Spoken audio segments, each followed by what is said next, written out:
Pour former le pluriel d'êtres humains masculins, on ajoute oun à la fin du nom ou de l'adjectif. Mu'allimoun, muhandisoun.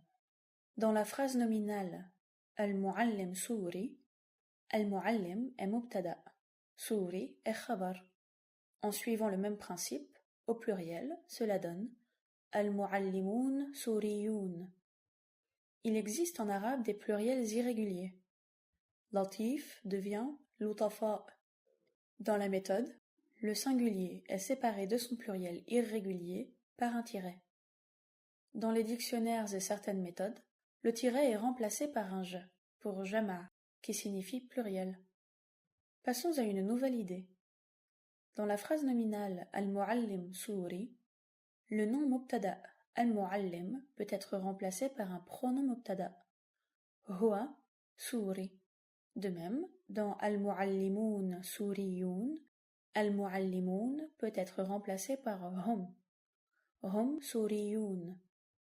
Les trois pronoms mubtada sont nahnu, antum, hum.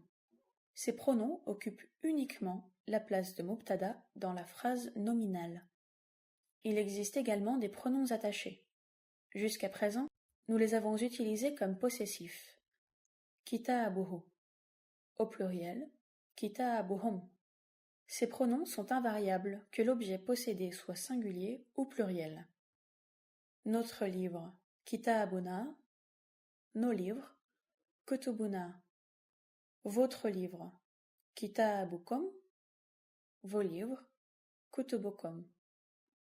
Ces pronoms ne sont pas uniquement utilisés comme possessifs. On les utilise dans beaucoup de circonstances. Par exemple, comme complément de préposition. Tu as une voiture, عندك سيارة. Vous avez une voiture, عندكم سيارة. J'ai un livre, معي كتاب. Nous avons un livre, معنا كتاب.